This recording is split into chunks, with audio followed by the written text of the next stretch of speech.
ਸਤਿ ਸ਼੍ਰੀ ਅਕਾਲ। ਤੁਸੀਂ ਜੁੜੇ ਹੋਏ ਹੋ ਪੰਜਾਬੀ ਰੇਡੀਓ ਯੂਐਸਏ ਦੇ ਨਾਲ ਤੇ ਮੈਂ ਹਾਂ ਪ੍ਰਵੀਨ ਸ਼ਰਮਾ ਲੈ ਕੇ ਹਾਜ਼ਰ ਹਾਂ ਪ੍ਰੋਗਰਾਮ ਅਪਡੇਟ ਅਮਰੀਕਾ ਪ੍ਰੋਗਰਾਮ ਦੇ ਵਿੱਚ ਗੱਲਬਾਤ ਕਰਾਂਗੇ ਅਮਰੀਕਾ ਦੇ ਨਾਲ ਵਿਸ਼ਵ ਭਰ ਦੇ ਵਿੱਚ ਵਾਪਰੀਆਂ ਅਹਿਮ ਅਤੇ ਵੱਡੀਆਂ ਘਟਨਾਵਾਂ ਖਬਰਾਂ ਦੇ ਬਾਰੇ। ਪ੍ਰੋਗਰਾਮ ਦੇ ਵਿੱਚ ਅੱਗੇ ਵਧਣ ਤੋਂ ਪਹਿਲਾਂ ਦੱਸਦੇ ਚੱਲੀਏ ਕਿ ਅਪਡੇਟ ਅਮਰੀਕਾ ਪ੍ਰੋਗਰਾਮ ਅੱਜ 22 ਜਿਹੜੇ ਆ ਉਹ ਤਰੀਕ ਦਾ ਸਾਲ 2023 ਦਾ ਤੇ ਪ੍ਰੋਗਰਾਮ ਦੇ ਵਿੱਚ ਇਹਨਾਂ ਖਾਸ ਖਬਰਾਂ ਤੇ ਖਾਸ ਜਾਣਕਾਰੀਆਂ ਦੇਣ ਦੇ ਲਈ ਮੇਰੇ ਨਾਲ ਜੁੜ ਚੁੱਕੇ ਨੇ ਸੈਨ ਹੋਜ਼ੇ ਸਟੂਡੀਓ ਤੋਂ ਹਰਜੋਤ ਸਿੰਘ ਖਾਲਸਾ ਜੀ। ਹਰਜੋਤ ਸਿੰਘ ਜੀ ਸਤਿ ਸ਼੍ਰੀ ਅਕਾਲ, ਸਵਾਗਤ ਹੈ ਜੀ ਪ੍ਰੋਗਰਾਮ ਅਪਡੇਟ ਅਮਰੀਕਾ। ਸਤਿ ਸ਼੍ਰੀ ਅਕਾਲ, ਧੰਨਵਾਦ ਜੀ ਆਇਆਂ ਨੂੰ। ਪੰਜਾਬੀ ਰੇਡੀਓ ਯੂਐਸਏ ਦੇ ਜਿੰਨੇ ਵੀ ਸਰੋਤੇ ਸਾਡੇ ਸਾਰੇ ਹੀ AM ਸਟੇਸ਼ਨਸ, FM ਸਟੇਸ਼ਨਸ, ਘਰਾਂ ਦੇ ਵਿੱਚ ਰੇਡੀਓ ਸੈਟਸ ਦੇ ਰਾਹੀਂ, ਟੈਲੀਫੋਨ ਦੇ ਰਾਹੀਂ, ਫੇਸਬੁੱਕ, YouTube ਤੇ ਲਾਈਵ ਦੇਖ ਰਹੇ ਹੋ, ਸੁਣ ਰਹੇ ਹੋ, ਸਾਰਿਆਂ ਨੂੰ ਜੀ ਆਇਆਂ ਨੂੰ ਤੇ ਬਹੁਤ ਹੀ ਪਿਆਰ ਤੇ ਸਤਿਕਾਰ ਭਰੀ ਸਤਿ ਸ਼੍ਰੀ ਅਕਾਲ। ਸੋ ਤੇ ਅੱਜ ਸੋਮਵਾਰ ਆ, ਮਈ ਦੀ 22 ਤਰੀਕ ਆ ਤੇ ਤੁਹਾਡੇ ਲਈ ਸਵੇਰ ਦਾ ਅਪਡੇਟ ਅਮਰੀਕਾ ਪ੍ਰੋਗਰਾਮ ਲੈ ਕੇ ਹਾਜ਼ਰ ਹੋਏ ਆ ਜੀ। ਪ੍ਰੋਗਰਾਮ ਦੇ ਵਿੱਚ ਮੇਰੇ ਨਾਲ ਜੁੜ ਚੁੱਕੇ ਨੇ ਰਾਜ ਕਰਨਵੀਰ ਸਿੰਘ ਜੀ, ਜਿਹੜੇ ਕਿ ਅੱਜ ਆਊਟਡੋਰ ਤੋਂ ਇੱਕ ਸਥਾਨ ਤੋਂ ਸਾਡੇ ਨਾਲ ਜੁੜੇ ਨੇ ਤੇ ਖਾਸ ਖਬਰਾਂ ਸਾਡੇ ਨਾਲ ਸਾਂਝੀਆਂ ਕਰਨਗੇ। ਰਾਜ ਕਰਨਵੀਰ ਸਿੰਘ ਜੀ ਸਤਿ ਸ਼੍ਰੀ ਅਕਾਲ, ਸਵਾਗਤ ਹੈ ਜੀ ਪ੍ਰੋਗਰਾਮ ਦੇ ਵਿੱਚ। ਧੰਨਵਾਦ। ਸਤਿ ਸ਼੍ਰੀ ਅਕਾਲ ਪ੍ਰਵੀਨ ਸ਼ਰਮਾ ਜੀ, ਹਰਜੋਤ ਸਿੰਘ ਜੀ ਸਤਿ ਸ਼੍ਰੀ ਅਕਾਲ। ਪੰਜਾਬੀ ਰੇਡੀਓ ਯੂਐਸਏ ਦੇ ਸਾਰੇ ਸਰੋਤਿਆਂ ਤੇ ਦਰਸ਼ਕਾਂ ਨੂੰ ਪਿਆਰ ਭਰੀ ਸਤਿ ਸ਼੍ਰੀ ਅਕਾਲ ਜੀ। ਜੀ ਸਭ ਤੋਂ ਪਹਿਲਾਂ ਤਾਂ ਰਾਜ ਕਰਨਵੀਰ ਸਿੰਘ ਜੀ, ਪ੍ਰਵੀਨ ਸ਼ਰਮਾ ਜੀ ਨੂੰ ਜੀ ਆਇਆਂ ਨੂੰ। ਕਾਫੀ ਲੰਮੇ ਸਮੇਂ ਬਾਅਦ ਇਹ ਛੁੱਟੀ ਤੇ ਗਏ ਸੀ, ਹੁਣ ਪਰਿਵਾਰ ਸਮੇਤ ਵਾਪਸ ਆ ਗਏ ਆ। ਉਹ ਸਾਡੇ ਜਿਹੜੇ ਸਰੋਤੇ ਸੀ ਉਹ ਵੀ ਕਾਫੀ ਉਡੀਕ ਵਿੱਚ ਸੀ ਵੀ ਸ਼ਰਮਾ ਜੀ ਕਿਤੇ ਉਡਾਰੀ ਤਾਂ ਨਹੀਂ ਮਾਰ ਗਏ। ਅਸੀਂ ਕਿਹਾ ਨਹੀਂ ਜੀ, ਉਹ ਤੁਹਾਡੇ ਪਰਿਵਾਰ ਨੂੰ ਨਾਲ ਲੈਣ ਗਏ ਆ, ਹੁਣ ਪਰਿਵਾਰ ਸਮੇਤ ਪਹੁੰਚ ਗਏ ਆ ਅਮਰੀਕਾ ਦੇ ਵਿੱਚ। ਜੀ ਬਹੁਤ ਬਹੁਤ ਧੰਨਵਾਦ ਜੀ ਆਇਆਂ ਨੂੰ ਆਖਦੇ ਪੂਰੇ ਪਰਿਵਾਰ ਨੂੰ ਜੀ। ਬਹੁਤ ਬਹੁਤ ਧੰਨਵਾਦ ਜੀ। ਪੰਜਾਬੀ ਰੇਡੀਓ ਯੂਐਸਏ ਕੱਲ ਹੀ ਆਪਣੇ 13 ਸਾਲ ਪੂਰੇ ਕਰਕੇ ਹਟਿਆ। ਤੁਹਾਡੇ ਪਿਆਰ, ਸਤਿਕਾਰ ਤੇ ਸਮਰਥਨ ਦੇ ਸਦਕਾ ਅਸੀਂ ਹਮੇਸ਼ਾ ਇਹ ਜਿਹੜਾ ਤੁਹਾਡਾ ਪਿਆਰ ਆ ਸਾਡੇ ਲਈ ਆਕਸੀਜਨ ਹੈ ਤੇ ਅਸੀਂ ਤੁਹਾਡੇ ਪਿਆਰ ਦੇ ਰਿਣੀ ਹੈ ਤੇ ਪੰਜਾਬੀ ਰੇਡੀਓ ਯੂਐਸਏ ਦੇ ਵੀ ਰਿਣੀ ਹੈ, ਜਿਨ੍ਹਾਂ ਨੇ ਇੰਨਾ ਵੱਡਾ ਪਲੇਟਫਾਰਮ ਸਾਨੂੰ ਸਾਂਝਾ ਕਰਨਾ ਦਿੱਤਾ। ਪ੍ਰੋਗਰਾਮ ਦੇ ਵਿੱਚ ਅੱਗੇ ਵਧਣ ਤੋਂ ਪਹਿਲਾਂ ਧੰਨਵਾਦ ਸਪਾਂਸਰਸ ਦਾ, ਜਿਹੜੇ ਜ਼ਰੀਆ ਬਣਦੇ ਨੇ ਇਹਨਾਂ ਪ੍ਰੋਗਰਾਮਾਂ ਨੂੰ ਤੁਹਾਡੇ ਤੱਕ ਪਹੁੰਚਾਉਣ ਦੇ ਲਈ। ਖਾਲਸਾ ਇੰਸ਼ੋਰੈਂਸ ਏਜੰਸੀ ਵਾਲੇ, ਜਿਨ੍ਹਾਂ ਤੋਂ ਤੁਸੀਂ ਹਰ ਤਰੀਕੇ ਦੀ ਇੰਸ਼ੋਰੈਂਸ ਲੈ ਸਕਦੇ ਹੋ। ਇੰਸ਼ੋਰੈਂਸ ਬਾਰੇ ਪਤਾ ਕਰਨ ਦੇ ਲਈ ਇਹਨਾਂ ਦਾ ਨੰਬਰ ਹੈ 408 272 2500।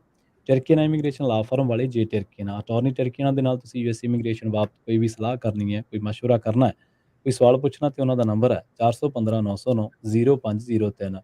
Manjeet Singh Kular, Avtar Singh Manjal, Clovis, Satnam Singh, Amarjit Singh Dosanjh, Sunny Purewal university, Lakhvir Singh Samra Texas, Paramjit Singh Deol Fresno, Amarjit Singh Stockton, Jarnail Singh Johal, Harnek Singh Pawla Washington Renton, Dharam Singh Fuller ਤੇ ਸਰਬਜੀਤ ਸਿੰਘ ਰੈਂਡਨ ਤੋਂ ਗੈਸ ਸਟੇਸ਼ਨ ਐਂਡ ਫੂਡ ਵਾਲੇ, ਹਰਜੀਤ ਸਿੰਘ ਲੈਥਰੋਪ ਐਂਟੀਲਿਊਪ ਟਰੱਕ ਸਟਾਪ ਵਾਲੇ Bernays, Garmel Singh, Balbir Singh L Grove ਤੋਂ। ਇਹਨਾਂ ਸਾਰੇ ਹੀ ਸਪਾਂਸਰਸ ਦਾ ਬਹੁਤ ਬਹੁਤ ਧੰਨਵਾਦ। ਤੇ ਜੇਕਰ ਤੁਸੀਂ ਵੀ ਇਹਨਾਂ ਪ੍ਰੋਗਰਾਮਾਂ ਨੂੰ ਸਪਾਂਸਰ ਕਰਨਾ ਚਾਹੁੰਦੇ ਹੋ ਤਾਂ ਸਟੂਡੀਓ ਦਾ ਨੰਬਰ ਹੈ 408 272 5200। ਅੱਗੇ ਵਧਣ ਤੋਂ ਪਹਿਲਾਂ ਦੱਸਦੇ ਚੱਲੀਏ ਕਿ ਪੰਜਾਬੀ ਰੇਡੀਓ ਯੂਐਸਏ ਨੂੰ ਇਸ ਵੇਲੇ ਤੁਸੀਂ AM FM ਸਟੇਸ਼ਨ ਦੇ ਨਾਲ ਰੇਡੀਓ ਸੈੱਟ ਤੇ ਨੈੱਟ ਤੇ mobile app, social media platforms, Facebook ਤੇ YouTube ਤੇ ਵੀ ਦੇਖ ਰਹੇ ਹੋ।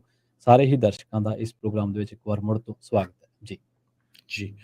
ਅੱਜ ਦੀਆਂ ਖਬਰਾਂ ਵੱਲ ਚੱਲੀਏ। ਰਸ਼ੀਆ ਤੇ ਯੂਕਰੇਨ ਦੀ ਜੋ ਲੜਾਈ ਆ ਉਹ ਹੁਣ ਰਸ਼ੀਆ ਦੇ ਆਪਣੇ ਮੁਲਕ ਦੇ ਵਿੱਚ ਵੀ ਇੱਕ ਤਰ੍ਹਾਂ ਨਾਲ ਸ਼ੁਰੂ ਹੋ ਗਈ ਆ। ਲੜਾਈ ਬਹੁਤ ਤੇਜ਼ੀ ਦੇ ਨਾਲ ਵੱਧ ਰਹੀ ਆ।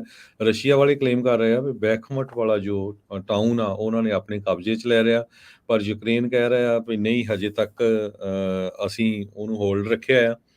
ਯੂਕਰੇਨ ਦਾ ਇੱਕ ਸੈਬੋਟੇਜ ਗਰੁੱਪ ਕਰਕੇ ਆ, ਉਹ ਰਸ਼ੀਆ ਦੇ ਵਿੱਚ ਐਂਟਰ ਕਰ ਗਿਆ ਤੇ ਰਸ਼ੀਆ ਦੇ ਇੱਕ ਟਾਊਨ ਬੈਲਗੋਰੋਡ ਰੀਜਨ ਆ, ਉਸ ਨੂੰ ਉਹਨਾਂ ਨੇ ਅਟੈਕ ਕੀਤਾ ਹੈਗਾ। ਰਸ਼ੀਅਨ ਜੋ ਏਜੰਸੀ ਆ ਉਹ ਕਹਿ ਰਹੀ ਆ ਵੀ ਸਾਡੇ ਉੱਤੇ ਇੱਥੇ ਇਨਸਾਈਡ ਰਸ਼ੀਆ ਦੇ ਵਿੱਚ ਅਟੈਕ ਹੋਇਆ ਹੈਗਾ। UN ਦਾ ਜੋ ਨਿਊਕਲੀਅਰ ਵਾਚਡੌਗ ਗਰੁੱਪ ਆ, ਉਹਨਾਂ ਨੇ ਇਹ ਕਿਹਾ ਜੋ ਜ਼ਪਰਜ਼ੀਆ ਨਿਊਕਲੀਅਰ ਪਾਵਰ ਪਲਾਂਟ ਆ, ਬਹੁਤ ਵੱਡਾ ਪਾਵਰ ਪਲਾਂਟ ਆ ਨਿਊਕਲੀਅਰ ਦਾ, ਉਹ ਇਸ ਵੇਲੇ ਬਹੁਤ ਜਿੱਦਾਂ ਵਨਰੇਬਲ ਸਿਚੁਏਸ਼ਨ 'ਚ ਆ। ਕਿਸੇ ਟਾਈਮ ਵੀ ਉੱਥੇ ਜਿਹੜੀ ਅਣਸਖਾਵੀ ਘਟਨਾ ਵਾਪਰ ਸਕਦੀ ਆ, ਕਿਉਂਕਿ ਉਹਦੀ ਜਿਹੜੀ ਐਕਸਟਰਨਲ ਪਾਵਰ ਸਪਲਾਈ ਆ ਉਹ ਲੋਸਟ ਹੋ ਗਈ ਹੈਗੀ ਆ। ਬਹੁਤ ਸਾਰੇ ਜੋ ਐਨਾਲਿਸਟ ਆ ਉਹ ਇਹ ਕਹਿ ਰਹੇ ਅਮਰੀਕਾ ਵਾਲਿਆਂ ਨੇ F-16 ਫਾਈਟਰਸ ਤਾਂ ਦੇ ਦਿੱਤੇ ਆ, ਉਹਨਾਂ ਦੇ ਪਾਇਲਟਸ ਹਜੇ ਤੱਕ ਟ੍ਰੇਨ ਹੋ ਰਹੇ ਆ ਅਮਰੀਕਾ ਦੇ ਵਿੱਚ, ਤੇ ਉਹਦਾ ਕਿੰਨਾ ਕੁ ਫਾਇਦਾ ਹੋਊਗਾ ਉਹ ਤਾਂ ਆਉਣ ਵਾਲੇ ਦਿਨਾਂ ਦੇ ਵਿੱਚ ਪਤਾ ਚੱਲੂਗਾ। ਇੱਕ ਗਰੁੱਪ ਰਸ਼ੀਆ ਦੇ ਜਿਹੜੇ ਵਲੰਟੀਅਰਸ ਆ ਉਹ ਫਾਈਟ ਕਰ ਰਿਹਾ ਰਸ਼ੀਆ ਦੇ ਵਿੱਚ ਹੀ। ਉਹ ਕਹਿੰਦੇ ਵੀ ਰਸ਼ੀਆ ਵਿਲ ਬੀ ਫਰੀ, ਉਹ ਆਪਣੇ ਲੋਕਾਂ ਦੇ ਨਾਲ ਹੀ ਫਾਈਟ ਕਰ ਰਿਹਾ। ਸੋ ਯੂਕਰੇਨ ਦੀ ਲੜਾਈ ਤੋਂ ਬਾਅਦ ਇਹ ਲੜਾਈ ਹੁਣ ਰਸ਼ੀਆ ਦੇ ਇੰਟਰਨਲੀ ਵੀ ਜਿਹੜੀ ਆ ਵੱਧਦੀ ਜਾ ਰਹੀ ਹੈਗੀ ਆ। ਬਹੁਤ ਸਾਰੇ ਲੋਕ ਇਹ ਸੋਚਦੇ ਸੀ ਵੀ ਸ਼ਾਇਦ ਰਸ਼ੀਆ ਪਤਾ ਨਹੀਂ ਜੀ ਬਹੁਤ ਵੱਡੀ ਸੁਪਰ ਪਾਵਰ ਬਣ ਕੇ ਯੂਕਰੇਨ ਨੂੰ ਕਬਜ਼ੇ 'ਚ ਕਰਕੇ ਵੈਸਟ ਨੂੰ ਬਹੁਤ ਵੱਡਾ ਜਿਹੜਾ ਆ ਮੁਕਾਬਲਾ ਦੇਊਗੀ, ਤੇ ਰਸ਼ੀਆ ਨੇ ਖੁਦ ਕਲੇਮ ਕੀਤਾ ਹੈ ਗਰੁੱਪ ਆਫ ਸੈਬੋਟੇਜਰਸ ਜੋ ਹੈਗੇ ਆ ਉਹ ਆਲਰੇਡੀ ਕ੍ਰਾਸ ਕਰ ਗਏ ਆ ਉੱਥੇ ਦੇ ਇੱਕ ਤਾਸ ਜੋ ਸਟੇਟ ਮੀਡੀਆ ਏਜੰਸੀ ਆ ਉਹਨਾਂ ਨੇ ਦੱਸਿਆ ਹੈਗਾ।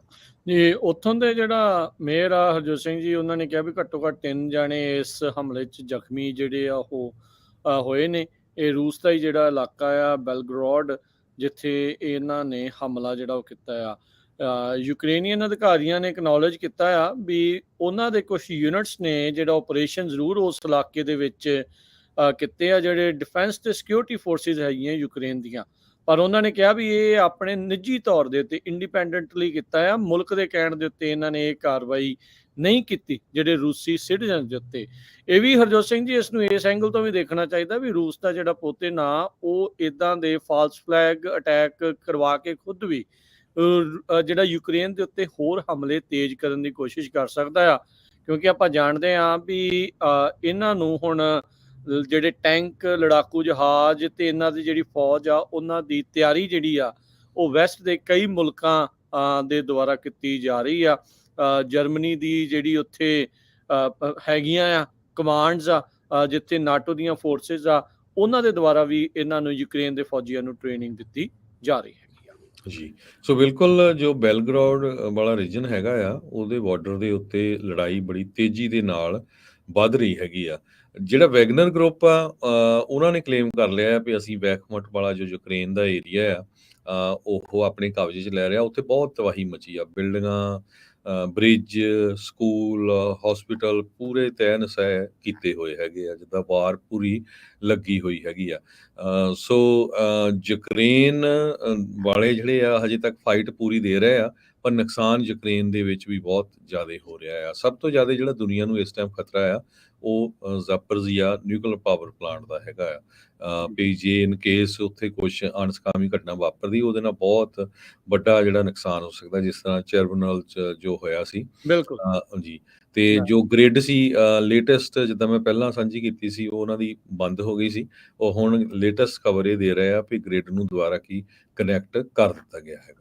ਵੈਗਨਰ ਗਰੁੱਪ ਉਹੀ ਆ ਹਰਜੋਤ ਸਿੰਘ ਜੀ, ਦੱਸਦੇ ਜਾਈਏ। ਇਹ ਹੋਰ ਮੁਲਕ ਤੋਂ ਜਿਹੜੇ ਉਹ ਆਏ ਨੇ, ਜਿਹੜੇ ਰੂਸ ਦੇ ਫੌਜੀਆਂ ਦਾ ਮਦਦ ਕਰ ਰਹੇ ਆ। ਰਸ਼ੀਅਨ ਮਰਸਨਰੀ ਕੰਪਨੀ ਇਸ ਨੂੰ ਆਖਿਆ ਜਾਂਦਾ। 224 ਦਿਨ ਹੋ ਗਿਆ ਬੈਟਲ ਆਫ ਬਖਮੂਤ ਜਿਹੜੀ ਆ ਉਸ ਨੂੰ ਚੱਲਦੇ ਹੋਏ। ਕਹਿੰਦੇ ਵੀ ਬੇਹਤਾਸ਼ਾ ਮੌਤ ਜਿਹੜੀ ਆ ਇਸ ਇਲਾਕੇ ਦੇ ਵਿੱਚ ਦੇਖੀ ਗਈ ਹੈ। ਯੂਕਰੇਨ ਦੇ ਡਿਪਟੀ ਡਿਫੈਂਸ ਮਿਨਿਸਟਰ ਹੈਨਾ ਮੈਲਰ, ਉਹਨਾਂ ਨੇ ਕਿਹਾ ਵੀ ਜਿਹੜੇ ਯੂਕਰੇਨੀਅਨ ਫੋਰਸਿਸ ਆ ਉਹ ਅਜੇ ਵੀ ਕਈ ਬਿਲਡਿੰਗਸ ਦੇ ਕੰਟਰੋਲ ਵਿੱਚ ਆ। ਬਖਮੂਤ ਨੂੰ ਛੱਡ ਕੇ ਜਾਣ ਦੀ ਗੱਲ ਵੈਗਨਰ ਗਰੁੱਪ ਨੇ ਕੀਤੀ ਸੀ। ਕਹਿੰਦੇ ਵੀ ਸਾਨੂੰ ਅਸਲਾ ਆ ਉਹ ਰੂਸ ਦੇ ਦੁਆਰਾ ਨਹੀਂ ਮੁਹੱਈਆ ਕਰਵਾਇਆ ਜਾ ਰਿਹਾ, ਤੇ ਕਹਿੰਦੇ ਵੀ ਇਹ ਹੁਣ ਰੂਸੀ ਫੌਜਾਂ ਦੇ ਹਵਾਲੇ ਕਰਕੇ ਇਸ ਇਲਾਕੇ ਨੂੰ ਜਿਹੜਾ ਇਹ ਮਰਸਨਰੀ ਗਰੁੱਪ ਆ ਵੈਗਨਰ ਗਰੁੱਪ ਜਿਸ ਨੂੰ ਆਖਿਆ ਜਾਂਦਾ ਆ, ਉਹ ਉੱਥੋਂ ਸ਼ਾਇਦ ਜਲਦ ਹੀ ਜਾ ਸਕਦੇ ਨੇ। ਜੀ ਅਗਲੀ ਜਿਹੜੀ ਹਰਜੋਤ ਸਿੰਘ ਜੀ, ਪ੍ਰਵੀਨ ਜੀ ਗੱਲ ਕਰਦੇ ਜਾਈਏ ਆਪਣੇ ਅਮਰੀਕਾ ਦੇ ਵਿੱਚ ਜਿਹੜੀ ਡੈਟ ਸੀਲਿੰਗ ਆ ਉਸ ਨੂੰ ਜਿਹੜਾ ਉਹ ਲੈ ਕੇ ਪ੍ਰੈਜ਼ੀਡੈਂਟ ਬਾਈਡਨ ਤੇ ਕੈਵਿਨ ਮੈਕਾਰਥੀ ਉਹ ਕਹਿੰਦੇ ਡੈਟ ਸੀਲਿੰਗ ਨੂੰ ਲੈ ਕੇ ਇੱਕ ਵਾਰੀ ਫਿਰ ਮੁਲਾਕਾਤ ਕਰਨਗੇ।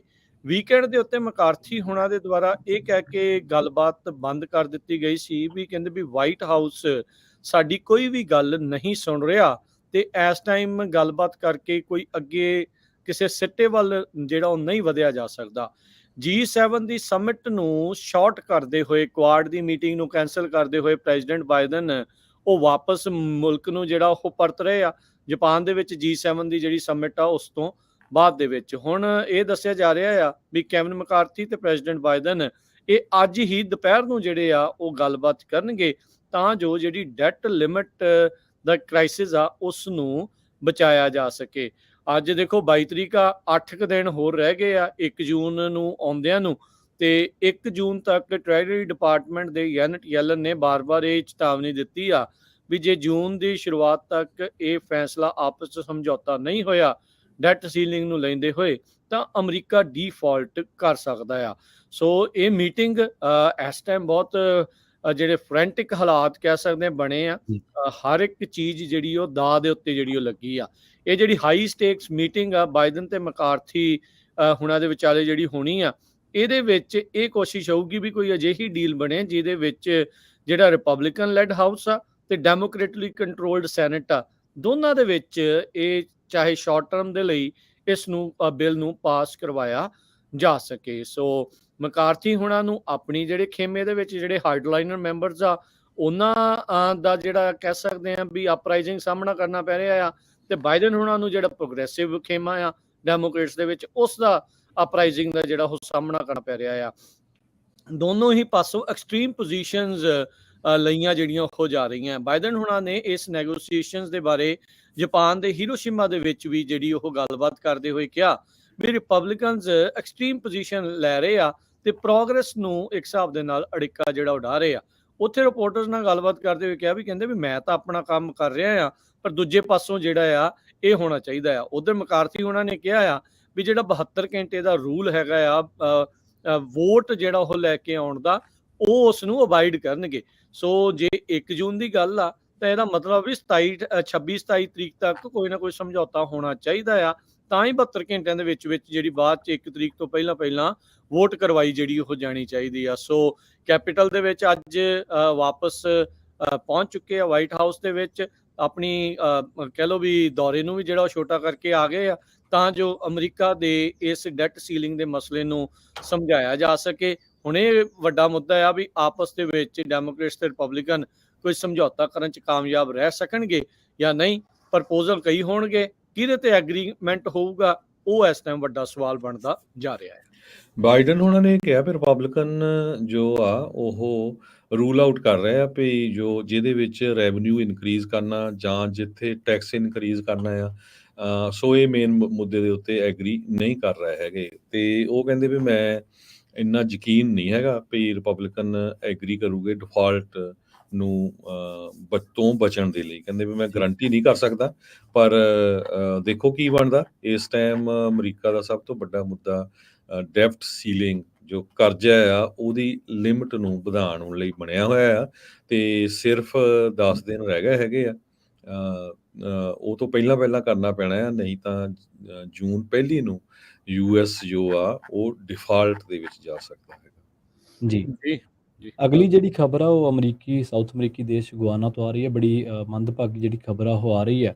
ਇੱਕ ਗੱਲ ਹੋਸਟਲ ਦੇ ਵਿੱਚ ਦੇਰ ਰਾਤ ਅੱਗ ਲੱਗਣ ਕਰਕੇ ਤਕਰੀਬਨ 20 ਤੋਂ ਜ਼ਿਆਦਾ ਵਿਦਿਆਰਥਣਾਂ ਜਿਹੜੀਆਂ ਨੇ ਉਹ ਇਸ ਹਾਦਸੇ ਦਾ ਭੈੜੀ ਅੱਗ ਦਾ ਸ਼ਿਕਾਰ ਹੋ ਗਈਆਂ ਨੇ ਤੇ ਉਹਨਾਂ ਦੀ ਮੌਤ ਹੋ ਗਈ ਆ। AFP ਜਿਹੜੀ ਕਿ ਫਰਾਂਸ ਦੀ ਇੱਕ ਨਿਊਜ਼ ਏਜੰਸੀ ਆ, ਉਹਨਾਂ ਦੇ ਦੱਸਣ ਦੇ ਮੁਤਾਬਕ ਇਹ ਅੰਕੜਾ ਜਿਹੜਾ ਵੱਧ ਵੀ ਸਕਦਾ ਕਿਉਂਕਿ ਅੱਗ ਬੜੀ ਭਿਆਨਕ ਸੀ। ਇਹ ਅੱਗ ਲੱਗੀ ਕਿਵੇਂ, ਫਿਲਹਾਲ ਇਹਦੀ ਕੋਈ ਵਜ੍ਹਾ ਜਿਹੜੀ ਆ ਉਹ ਸਾਹਮਣੇ ਨਹੀਂ ਆਈ। ਸੈਂਟਰਲ ਗੁਆਨਾ ਦੇ ਮਾਹਿਦਾ ਸ਼ਹਿਰ ਦੇ ਇੱਕ ਸਕੂਲ ਹੋਸਟਲ ਦੀ ਇਹ ਘਟਨਾ ਜਿਹੜੀ ਆ ਉਹ ਦੱਸੀ ਜਾ ਰਹੀ ਆ।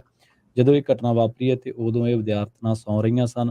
ਮੌਕੇ ਤੇ ਜਿਹੜੀਆਂ ਮੌਜੂਦ ਅਧਿਕਾਰੀ ਹੈ ਜਾਂ ਜਿਹੜੇ ਅੱਗ ਬੁਝਾਊ ਦਸਤੇ ਹੈ, ਉਹਨਾਂ ਨੇ ਕਿਹਾ ਸੀਗਾ ਕਿ ਅੱਗ ਲੱਗਣ ਤੋਂ ਕੁਝ ਘੰਟੇ ਬਾਅਦ ਵੀ ਇਹ ਪਤਾ ਲੱਗਿਆ ਕਿ ਕੁਝ ਵਿਦਿਆਰਥਣਾਂ ਹਾਲੇ ਵੀ ਉੱਥੇ ਫਸੀਆਂ ਹੋਈਆਂ ਸੀ। ਜਿਹੜੀਆਂ ਤਸਵੀਰਾਂ ਜਾਂ ਵੀਡੀਓਜ਼ ਸੋਸ਼ਲ ਮੀਡੀਆ ਉੱਤੇ ਲਗਾਤਾਰ ਵਾਇਰਲ ਹੋ ਰਹੀਆਂ ਨੇ, ਉਹਨਾਂ ਨੂੰ ਦੇਖਣਾ ਬਹੁਤ ਔਖਾ। ਤੇ ਇਹਨਾਂ ਦੇ ਵਿੱਚ ਇਹ ਵੀ ਦੇਖਿਆ ਜਾ ਸਕਦਾ ਕਿ ਮੌਕੇ ਦੇ ਉੱਤੇ ਅੱਗ ਬੁਝਾਊ ਦਸਤੇ ਜਿਹੜੇ ਉਹਨਾਂ ਦੀਆਂ ਗੱਡੀਆਂ ਖੜੀਆਂ, ਐਂਬੂਲੈਂਸ ਵੀ ਖੜੀਆਂ ਹੋਈਆਂ ਨੇ, ਪਰ ਜਿਹੜੀਆਂ ਵਿਦਿਆਰਥਣਾਂ ਨੇ ਉਹਨਾਂ ਦੀ ਵੀ ਜੱਦੋਜਹਿਦ ਜਿਹੜੀ ਹੈ ਜਾਰੀ ਹੈ। ਪਰ ਹੁਣ ਦੱਸਿਆ ਜਾ ਰਿਹਾ ਕਿ ਕਾਫੀ ਦਰਦਨਾਕ ਜਿਹੜਾ ਇਹ ਹਾਦਸਾ ਹੈ ਤੇ ਮੌਤਾਂ ਦਾ ਅੰਕੜਾ 30 ਤੋਂ ਵੀ ਜ਼ਿਆਦਾ ਜਿਹੜਾ ਉਹ ਹੋ ਸਕਦਾ ਹੈ। ਇਸ ਤੋਂ ਬਾਅਦ ਜਿਹੜੇ ਵੀ ਵਿਦਿਆਰਥੀ ਉੱਥੇ ਰੁਕੇ ਨੇ ਜਾਂ ਜਿਨ੍ਹਾਂ ਦੇ ਦਾਖਲੇ ਨੇ ਜਾਂ ਜਿਹੜੇ ਹੋਸਟਲ ਦੇ ਵਿੱਚ ਰਹਿੰਦੇ ਨੇ, ਉਹਨਾਂ ਦੇ ਮਾਪਿਆਂ ਦੇ ਵਿੱਚ ਕਾਫੀ ਨਾਰਾਜ਼ਗੀ ਤੇ ਕਾਫੀ ਜਿਹੜਾ ਰੋਸ ਮੁਜ਼ਾਹਰੇ ਕਰਨ ਨੂੰ ਵੀ ਉਹ ਜਿਹੜਾ ਸੋਚ ਰਹੇ ਨੇ। ਪਰ ਸਭ ਤੋਂ ਪਹਿਲਾਂ ਇਹ ਉੱਥੇ ਸਥਿਤੀ ਜਿਹੜੀ ਉਹ ਬਣੀ ਹੋਈ ਹੈ ਕਿ ਇਹਨਾਂ ਵਿਦਿਆਰਥਣਾਂ ਦੇ ਵਿੱਚ ਜਿਹੜੀਆਂ ਜ਼ਖਮੀ ਨੇ ਉਹਨਾਂ ਨੂੰ ਸਮੇਂ ਸਿਰ ਸਹੀ ਤੇ ਬਿਹਤਰ ਇਲਾਜ ਜਿਹੜਾ ਉਹ ਕਿਵੇਂ ਮਿਲ ਸਕੇ। ਜਨਵਰੀ 2023 ਦੇ ਵਿੱਚ ਵੀ ਇੱਕ ਸਕੂਲ ਜਿਹੜਾ ਉਹ ਜਾਰਜ ਟਾਊਨ ਦੇ ਸ਼ਹਿਰ ਕ੍ਰਾਈਸਟ ਚਰਚ ਦੇ ਵਿੱਚ ਇੱਕ ਅੱਗ ਲੱਗਣ ਕਰਕੇ ਜਿਹੜਾ ਤਬਾਹ ਹੋ ਗਿਆ ਸੀਗਾ। ਇਹ ਅੱਗ ਇੰਨੀ ਕੁ ਭਿਆਨਕ ਸੀਗੀ ਉਸ ਸਮੇਂ ਕਿ ਇਹਨੂੰ ਬੁਝਾਉਣ ਦੇ ਲਈ 24 ਘੰਟਿਆਂ ਤੋਂ ਵੀ ਜ਼ਿਆਦਾ ਦਾ ਸਮਾਂ ਜਿਹੜਾ ਉਹ ਲੱਗ ਗਿਆ ਸੀਗਾ। ਤੇ ਉਦੋਂ ਇਹ ਪਤਾ ਲੱਗਿਆ ਸੀਗਾ ਕਿ ਕਿਸੇ ਨੇ ਜਾਣਬੁੱਝ ਕੇ ਸ਼ਰਾਰਤੀ ਅਨਸਰ ਨੇ ਇਹ ਅੱਗ ਲਗਾਈ ਸੀ। ਪਰ ਜਿਹੜੀ ਹੁਣ ਮਾਹਿਦਾ ਸ਼ਹਿਰ ਦੇ ਵਿੱਚ ਅੱਗ ਲੱਗੀ ਹੈ ਸਕੂਲ ਹੋਸਟਲ ਦੇ ਵਿੱਚ, ਤਾਂ ਇਹਦੇ ਬਾਰੇ ਹਾਲੇ ਤੱਕ ਇਹ ਨਹੀਂ ਪਤਾ ਲੱਗਿਆ ਕਿ ਇਹ ਅੱਗ ਲੱਗਣ ਦੇ ਕਾਰਨ ਕੀ ਨੇ। ਪਰ ਮੌਤਾਂ ਦਾ ਜਿਹੜਾ ਅੰਕੜਾ ਹੈ ਤੇ ਜਿਹੜੇ ਜ਼ਖਮੀਆਂ ਦਾ ਅੰਕੜਾ ਉਹ ਲਗਾਤਾਰ ਵਧਦਾ ਜਾ ਰਿਹਾ ਜੀ। ਅਗਲੀ ਖਬਰ ਵੱਲ ਚਲੀਏ। ਟਿਮ ਸਕਾਟ ਜੋ ਸਾਊਥ ਕੈਰੋਲੀਨਾ ਤੋਂ ਰਿਪਬਲਿਕਨ ਸੈਨੇਟਰ ਹੈਗੇ ਆ, ਉਹਨਾਂ ਨੇ ਅੱਜ ਅਨਾਉਂਸ ਕਰਤਾ ਵੀ ਉਹ ਰਿਪਬਲਿਕਨ ਨੋਮੀਨੇਸ਼ਨ ਜੋ 2024 ਦੀ ਪ੍ਰੈਜ਼ੀਡੈਂਸ਼ੀਅਲ ਰੇਸ ਆ ਉਹਦੇ ਵਿੱਚ ਉਹ ਹਿੱਸਾ ਲੈਣਗੇ। ਟਿਮ ਸਕਾਟ ਕਾਲੇ ਮੂਲ ਦੇ ਆ ਤੇ ਸਾਊਥ ਕੈਰੋਲਿਨਾ ਜੋ ਨਾਰਥ ਚਾਰਲਸਟਨ ਵਾਲਾ ਏਰੀਆ ਆ, ਉੱਥੋਂ ਬਿਲੋਂਗ ਕਰਦੇ ਆ। ਤੇ ਉਹਨਾਂ ਨੇ ਇਹ ਕਿਹਾ ਵੀ ਮੇਰਾ ਰਨ ਕਰਨ ਦਾ ਮੇਨ ਕਾਰਨ ਇਹ ਆ ਵੀ ਜਿਹੜੀਆਂ ਚੀਜ਼ਾਂ ਕਰਕੇ ਮੈਂ ਇੰਨਾ ਉੱਪਰ ਗਿਆ ਹੈਗਾ ਆ, ਸੈਨੇਟਰ ਤੱਕ ਗਿਆ ਹੈਗਾ, ਤੇ ਉਹ ਸਾਰੀਆਂ ਚੀਜ਼ਾਂ ਨੂੰ ਜੋ ਡੈਮੋਕ੍ਰੇਟ ਆ ਉਹ ਰੌਲਾ ਪਾ ਕੇ ਖਤਮ ਕਰ ਰਹੇ ਹੈਗੇ ਆ। ਤੇ ਦੂਸਰਾ ਉਹਨਾਂ ਨੇ ਇਹ ਕਿਹਾ ਵੀ ਜੇ ਮੈਂ ਜਿੱਤਦਾ ਹੈਗਾ ਆ, ਪ੍ਰੈਜ਼ੀਡੈਂਟ ਬਣਦਾ ਆ, ਤਾਂ ਮੇਰਾ ਸਭ ਤੋਂ ਵੱਡਾ ਜਿਹੜਾ ਮੇਨ ਮੁੱਦਾ ਇਹੀ ਹੋਊਗਾ ਵੀ ਜੋ ਡਰੱਗ ਕਾਰਟੇਲਸ ਆ ਮੈਕਸੀਕੋ ਦੇ ਵਿੱਚ, ਜਿਹੜੀਆਂ ਚਾਈਨੀਜ਼ ਲੈਬ ਸੈਟਅਪ ਕੀਤੀਆਂ ਗਈਆਂ ਆ, ਉਸ ਫੈਕਟਰੀਜ਼ ਦੇ ਵਿੱਚ ਫੈਂਟਲਿਨ ਵਰਗੀਆਂ ਜੋ ਗੋਲੀਆਂ ਬਣਾਈਆਂ ਜਾਂਦੀਆਂ, ਅਮਰੀਕਾ 'ਚ ਭੇਜੀਆਂ ਜਾਂਦੀਆਂ, ਤੇ ਹਜ਼ਾਰਾਂ ਦੀ ਗਿਣਤੀ ਦੇ ਵਿੱਚ, ਹੁਣ ਤਾਂ ਹਜ਼ਾਰਾਂ ਨਹੀਂ, ਹੁਣ ਤਾਂ ਲੱਖ ਦੇ ਲਾਗੇ ਪਹੁੰਚਣ ਵਾਲੀ ਗੱਲ ਆ। ਪਿਛਲੇ ਸਾਲ 71,000 ਲੋਕ ਫੈਂਟਲਿਨ ਯੂਜ਼ ਨਾਲ ਅਮਰੀਕਾ ਦੇ ਵਿੱਚ ਮਰੇ ਆ। ਉਹ ਕਹਿੰਦੇ ਵੀ ਜੇ ਮੈਂ ਪ੍ਰੈਜ਼ੀਡੈਂਟ ਬਣ ਜਾਂਦਾ, ਇਹ ਮੈਂ ਟੋਟਲੀ ਖਤਮ ਕਰ ਦੂੰਗਾ ਉੱਥੇ ਦੀ ਡਰੱਗ ਕਾਰਟੇਲਸ ਵੀ, ਚਾਈਨੀਜ਼ ਲੈਬਸ ਵੀ, ਤੇ ਉਹਨਾਂ ਦੇ ਕਹਿੰਦੇ ਵੀ ਅਸੀਂ ਐਸੈਟ ਸਾਰੇ ਫਰੀਜ਼ ਕਰ ਦਾਂਗੇ, ਕੰਧ ਬਣਾਵਾਂਗੇ, ਤੇ ਦੁਨੀਆ ਦੀ ਸਭ ਤੋਂ ਜਿਹੜੀ ਤਾਕਤਵਰ ਮਿਲਟਰੀ ਕ੍ਰੀਏਟ ਕਰੂੰਗਾ ਜੋ ਇਹਨਾਂ ਟੈਰਰਿਸਟਾਂ ਨੂੰ ਕੰਟਰੋਲ ਕਰ ਸਕੇ। ਇਹ ਉਹਨਾਂ ਨੇ ਆਪਣਾ ਜਿਹੜਾ ਮੇਨ ਮੁੱਦਾ ਆ ਅੱਜ ਅਨਾਉਂਸਮੈਂਟ ਦੇ ਵਿੱਚ ਦੱਸਿਆ ਹੈ। ਜੀ ਬਿਲਕੁਲ। ਇਹ ਪੇੜ ਜਿਹੜਾ ਲਗਾਤਾਰ ਹੁਣ ਭਖਦਾ ਜਾ ਰਿਹਾ ਆ, ਕੌਣ ਅਸਲ ਦੇ ਵਿੱਚ ਜਿਹੜਾ ਪ੍ਰੈਜ਼ੀਡੈਂਸ਼ੀਅਲ ਨੋਮੀਨੇਸ਼ਨ ਬਣੂਗਾ ਰਿਪਬਲਿਕਨ ਪਾਰਟੀ ਦੇ ਲਈ, ਉਹ ਵੱਡੇ ਸਵਾਲ ਰਹਿਣਗੇ। ਇਸ ਹਫਤੇ ਦੇ ਵਿੱਚ ਡਿਸੈਂਟਸ ਹੋਣਾ ਦੀ ਵੀ ਕਿਆਸ ਰਹੀਆਂ ਆ ਵੀ ਉਹਨਾਂ ਨੇ ਵੀ ਅਨਾਊਂਸ ਜਿਹੜਾ ਉਹ ਕਰਨਾ ਹੈ। ਟਰੰਪ ਹੋਣਾ ਨੇ, ਨਿੱਕੀ ਹੈਲੀ ਨੇ, ਅੱਜ ਟਿਮ ਸਕਾਟ, ਹੋਰ ਕਈਆਂ ਨੇ, ਕੁਝ ਕੁ ਜਾਣਿਆਂ ਨੇ ਜਿਹੜਾ ਆਲਰੇਡੀ ਅਨਾਊਂਸ ਕਰ ਦਿੱਤਾ ਵੀ ਅਸੀਂ ਇਸ ਪੇੜ ਦੇ ਵਿੱਚ ਸ਼ਾਮਲ ਆ। ਉੱਧਰ ਡੈਮੋਕ੍ਰੇਟਸ ਦੇ ਵਿੱਚ ਆਵਾਜ਼ ਜਿਹੜੀ ਉੱਠਣ ਨਹੀਂ ਦੇ ਰਹੇ, ਕਿਉਂਕਿ ਮੌਜੂਦਾ ਰਾਸ਼ਟਰਪਤੀ ਉਹ ਇੱਕ ਵਾਰੀ ਫਿਰ ਰੀ-ਇਲੈਕਸ਼ਨ ਦੇ ਲਈ ਉਹਨਾਂ ਨੇ ਆਪਣਾ ਨਾਮ ਜਿਹੜਾ ਆ ਉਹ ਐਲਾਨ ਦਿੱਤਾ ਆ, ਤੇ ਡੈਮੋਕ੍ਰੇਟ ਪਾਰਟੀ ਕੰਟਰੋਲ ਕਰਨਾ ਚਾਹੁੰਦੀ ਆ ਵੀ ਕੋਈ ਵੀ ਹੋਰ ਮੌਜੂਦਾ ਜਿਹੜੇ ਪ੍ਰੈਜ਼ੀਡੈਂਟ ਦੇ ਉਲਟ ਆ ਕੇ ਪ੍ਰਾਇਮਰੀਜ਼ ਦੇ ਵਿੱਚ ਜਿਹੜਾ ਉਹ ਨਾ ਖੜ ਜਾਵੇ। ਉੱਧਰ ਡੈਮੋਕ੍ਰੇਟ ਨੈਸ਼ਨਲ ਪਾਰਟੀ ਆ, DNC ਜਿਸ ਨੂੰ ਆਖਿਆ ਜਾਂਦਾ, ਉਹਨਾਂ ਨੇ ਪਹਿਲਾਂ ਹੀ ਜਿਹੜਾ ਉਹ ਐਲਾਨ ਦਿੱਤਾ ਵੀ ਭਾਈ ਅਸੀਂ ਕਿਸੇ ਨੂੰ ਵੀ ਪ੍ਰਾਇਮਰੀਜ਼ ਦੇ ਵਿੱਚ ਇਹਨਾਂ ਦੇ ਉਲਟ ਨਹੀਂ ਖੜਨ ਦੇਣਾ, ਅਸੀਂ ਪ੍ਰਾਇਮਰੀਜ਼ ਉਹਨਾਂ ਦੀਆਂ ਕਰਵਾਉਣੇ ਨਹੀਂ ਆ। ਸੋ ਇਹ ਵੀ ਹੁਣ ਇੱਕ ਵੱਖਰਾ ਮੁੱਦਾ ਡੈਮੋਕ੍ਰੇਟ ਪਾਰਟੀ ਤੇ ਵਿਦਿਨ ਜਿਹੜਾ ਉਹ ਚੱਲੇਗਾ। ਵਾਰ on drugs America the 70s ਦੇ ਵਿੱਚ ਦੀ ਉਦੋਂ ਦੀ ਸ਼ੁਰੂ ਹੋਈ ਆ। ਇਹ ਕੀ ਟਿਮ ਸਕਾਟ ਜੋ ਕਹਿ ਰਹੇ ਆ ਇਹ ਐਕਚੁਅਲ 'ਚ ਹੋ ਸਕੇ ਕਿ ਨਹੀਂ, ਕਿਉਂਕਿ ਬਹੁਤ ਵੱਡੀ ਸਮੱਸਿਆ ਜਿਹੜੀ ਫੈਂਟਨਲ ਅਕ੍ਰੋਸ ਦਾ ਬਾਰਡਰ, ਜਿਹੜੀ ਡਰੱਗ ਸਮਗਲਿੰਗ, ਨਵੇਂ ਤੋਂ ਨਵੇਂ ਨਸ਼ੇ, ਮਾਰੂ ਨਸ਼ੇ ਜਿਹੜੇ ਉਹ ਆ ਰਹੇ ਆ, ਉਹ ਇੱਕ ਵੱਡੀ ਜਿਹੜੀ ਚੁਣੌਤੀ ਆ ਇਸ ਟਾਈਮ ਬਣੀ ਹੋਈ ਆ। ਅਗਲੀ ਜਿਹੜੀ ਗੱਲਬਾਤ ਕਰਦੇ ਜਾਈਏ, 3 ਸਾਊਥ ਵੈਸਟ ਦੀਆਂ ਜਿਹੜੀਆਂ ਸਟੇਟਸ ਆ ਉਹਨਾਂ ਨੇ ਇੱਕ ਇਤਿਹਾਸਿਕ ਸਮਝੌਤਾ ਜਿਹੜਾ ਉਹ ਕਰਿਆ ਆ ਕੋਲੋਰਾਡੋ ਰਿਵਰ ਦੇ ਜਿਹੜੇ ਪਾਣੀ ਦੀ ਵਰਤੋਂ ਨੂੰ ਲੈ ਕੇ ਅਗਲੇ 4 ਸਾਲਾਂ ਦੇ ਲਈ। ਇਸ ਦੇ ਵਿੱਚ ਮੁਲਕ ਦੇ ਜਿਹੜੇ ਸਭ ਤੋਂ ਵੱਡੇ ਰੈਜ਼ਰਵਾਇਰਸ ਆ ਉਹਨਾਂ ਨੂੰ ਮੁੜ ਦੁਬਾਰਾ ਭਰਨ ਦੀ ਜਿਹੜੀ ਇਸ ਦੇ ਵਿੱਚ ਕੋਸ਼ਿਸ਼ ਹੋਵੇਗੀ। ਕੈਲੀਫੋਰਨੀਆ, ਐਰੀਜ਼ੋਨਾ ਤੇ ਨਵਾਡਾ, ਇਹ ਤਿੰਨਾਂ ਜਿਹੜੇ ਸੂਬਿਆਂ ਨੇ ਇਹ ਸਮਝੌਤਾ ਕੀਤਾ ਵੀ ਘੱਟੋ ਘੱਟ ਇਹ 3 ਮਿਲੀਅਨ ਏਕੜ ਫੁੱਟ ਪਾਣੀ ਇਸ ਦੀ ਵਰਤੋਂ ਨੂੰ ਜਿਹੜੇ ਉਹ ਘਟਾਉਣਗੇ 2026 ਤਾਈਂ। ਇਹ ਕਹਿੰਦੇ ਵੀ ਜਿਹੜੀ 10% ਐਲੋਕੇਸ਼ਨ ਕੋਲੋਰਾਡੋ ਪਾਣੀ ਦੀ ਇਹਨਾਂ ਸੂਬਿਆਂ ਨੂੰ ਜਿਹੜੀ ਜਾਂਦੀ ਹੈ ਉਸ ਦੇ ਵਿੱਚੋਂ ਆਪੋ ਆਪਣੇ ਐਲੋਕੇਸ਼ਨ ਦੇ ਵਿੱਚੋਂ 10% ਘਟਾਉਣ ਬਾਰੇ ਸੋਚ ਰਹੇ ਆ। ਇਹ ਜਿਹੜਾ ਪਾਣੀ ਫਾਰਮਸ ਨੂੰ ਇਰੀਗੇਟ ਕਰਨ ਦੇ ਲਈ, ਪਾਣੀ ਤੋਂ ਜਿਹੜੀ ਬਿਜਲੀ ਪੈਦਾ ਕਰਨ ਦੇ ਲਈ, ਤੇ ਸ਼ਹਿਰਾਂ ਦੇ ਵਿੱਚ ਜਿਹੜਾ ਪੀਣ ਵਾਲਾ ਪਾਣੀ ਮੁਹੱਈਆ ਕਰਾਉਣ ਦੇ ਲਈ ਵਰਤਿਆ ਜਾਂਦਾ ਸੀਗਾ। ਕਹਿੰਦੇ ਵੀ ਵਾਟਰ ਕੱਟ ਜਿਹੜੇ ਉਹ ਸਪਲਿਟ ਕੀਤੇ ਜਾਣਗੇ ਕਿਸਾਨਾਂ ਦੇ ਵਿੱਚ, ਜਿਹੜੀਆਂ ਟਰਾਈਬਸ ਆ ਜਿਨ੍ਹਾਂ ਦਾ ਪਾਣੀ ਦੇ ਉੱਤੇ ਕਹਿੰਦੇ ਵੀ ਸਾਡਾ ਹੱਕ ਬਣਦਾ ਆ, ਤੇ ਸ਼ਹਿਰਾਂ ਦੇ ਦਰਮਿਆਨ ਫੈਡਰਲ ਸਰਕਾਰ ਇਹਨਾਂ ਨੂੰ ਇਸ ਦੇ ਬਦਲੇ ਸ਼ਾਰਟ ਟਰਮਸ ਪੇਮੈਂਟ ਜਿਹੜੀਆਂ ਆ ਉਹ ਕਰਨਗੀਆਂ। ਘੱਟੋ ਘੱਟ ਕਹਿੰਦੇ ਵੀ ਇਹਨਾਂ ਕੱਟਸ ਦੇ ਲਈ $1 ਬਿਲੀਅਨ ਫੈਡਰਲ ਫੰਡਸ ਦੇ ਵਿੱਚੋਂ ਜਿਹੜਾ ਇਨਫਲੇਸ਼ਨ ਰਿਡਕਸ਼ਨ ਐਕਟ ਪਾਸ ਹੋਇਆ ਸੀ ਉਸ ਦੇ ਵਿੱਚੋਂ ਇਹਨਾਂ ਸੂਬਿਆਂ ਨੂੰ ਦਿੱਤਾ ਜਾਊਗਾ। 1.5 ਮਿਲੀਅਨ ਏਕੜ ਫੁੱਟ ਪਾਣੀ ਪਹਿਲਾਂ ਹੀ ਕਹਿੰਦੇ ਆ ਵੀ ਇਹ ਕੱਟਿਆ ਜਾਣਾ ਸੀਗਾ 2024 ਤੱਕ, ਤੇ ਹੁਣ ਇਸ ਨੂੰ ਇਹਨਾਂ ਨੇ ਡਬਲ ਕਰਦੇ ਹੋਏ 2026 ਤੱਕ 3 ਮਿਲੀਅਨ ਏਕੜ ਪਾਣੀ ਦੀ ਬਚਤ ਕਰਨ ਦਾ ਪਲਾਨ ਜਿਹੜਾ ਆ ਉਹ ਬਣਾਇਆ ਗਿਆ ਆ। ਅਜੇ ਪਲਾਨ ਇਹਨਾਂ ਦਾ ਆਪਸੀ ਸਮਝੌਤਾ ਤਾਂ ਹੋਇਆ ਆ, ਪਰ ਜਿਹੜੀ ਫੈਡਰਲ ਇਨਵਾਇਰਨਮੈਂਟਲ ਰਿਵਿਊ ਆ ਉਸ ਦੀ ਮੋਹਰ ਲੱਗਣੀ ਜਿਹੜੀ ਉਹ ਬਾਕੀ ਆ। ਡਿਪਾਰਟਮੈਂਟ ਆਫ ਇੰਟੀਰੀਅਰ ਕਹਿੰਦੇ ਵੀ ਅੱਜ ਇਸ ਦੇ ਉੱਤੇ ਕੋਈ ਨਾ ਕੋਈ ਜਿਹੜੀ ਕਹਿ ਸਕਦੇ ਆ ਵੀ ਫੈਸਲਾ ਲੈ ਸਕਦਾ ਆ। 4 ਸੂਬੇ ਬਣਦੇ ਨੇ ਜਿਹੜੇ ਕੋਲੋਰਾਡੋ ਰਿਵਰ ਦੇ ਅਪਰ ਬੇਸਿਨ ਨੂੰ ਲੈ ਕੇ, ਕੋਲੋਰਾਡੋ, ਵਾਇਓਮਿੰਗ, ਯੂਟਾ ਤੇ ਨਿਊ ਮੈਕਸੀਕੋ। ਉਹਨਾਂ ਨੇ ਵੀ ਕਿਹਾ ਆ ਵੀ ਉਹ ਸਪੋਰਟ ਕਰ ਰਹੇ ਨੇ ਇਸ ਨਵੇਂ ਪਲਾਨ ਨੂੰ ਰਿਵਿਊ ਜਿਹੜਾ ਉਹ ਕਰਨ ਦੇ ਲਈ। ਪਿਛਲੇ ਕਈ ਮਹੀਨਿਆਂ ਤੋਂ ਕੋਲੋਰਾਡੋ ਰਿਵਰ ਨੂੰ ਕਿੱਦਾਂ ਬਚਾਉਣਾ ਆ, ਉਹਦੇ ਜਿਹੜੇ ਰੈਜ਼ਰਵਾਇਰਸ ਆ ਉਹਨਾਂ 'ਚ ਪਾਣੀ ਮੁੜ ਦੁਬਾਰਾ ਕਿੱਦਾਂ ਆਵੇ, ਕਿਉਂਕਿ 40 ਮਿਲੀਅਨ ਲੋਕਾਂ ਦਾ ਵੈਸਟ ਦੇ ਵਿੱਚ ਇਸ ਕੋਲੋਰਾਡੋ ਰਿਵਰ ਸਿਸਟਮ ਦੇ ਉੱਤੇ ਨਿਰਭਰਤਾ ਆ, ਵੀ ਤਾਂ ਜੋ ਉਹਨਾਂ ਨੂੰ ਪਾਣੀ ਜਿਹੜਾ ਉਹ ਮਿਲੇ, ਚਾਹੇ ਉਹ ਫਾਰਮਿੰਗ ਲਈ ਆ ਤੇ ਚਾਹੇ ਆਪਣੇ ਪੀਣ ਦੇ ਲਈ। ਮਲਟੀ ਈਅਰ ਡਰਾਊਟ ਦੇ ਕਰਕੇ, ਵਾਟਰ ਲਾਸ ਦੇ ਕਰਕੇ ਇੱਥੇ ਇਹ ਸਥਿਤੀ ਬਣ ਪਈ ਸੀ। ਕੈਲੀਫੋਰਨੀਆ ਦੇ ਗਵਰਨਰ ਗੈਵਨ ਨਿਊਸਮ ਉਹਨਾਂ ਨੇ ਜਿੰਨੀਆਂ ਵੀ ਵੈਸਟਰਨ ਸਟੇਟਸ ਆ ਉਹਨਾਂ ਨੂੰ ਬੇਨਤੀ ਕੀਤੀ ਆ ਵੀ ਸਾਨੂੰ ਰਲ ਕੇ ਇਸ ਕ੍ਰਾਈਸਿਸ ਦੇ ਉੱਤੇ ਕੰਮ ਕਰਨਾ ਚਾਹੀਦਾ ਆ। ਖਾਸ ਕਰਕੇ ਹੁਣ ਅਸੀਂ ਫਰੰਟ ਲਾਈਨ ਦੇ ਉੱਤੇ ਆ ਕਲਾਈਮੇਟ ਚੇਂਜ ਦੇ ਸੰਬੰਧ ਦੇ ਵਿੱਚ।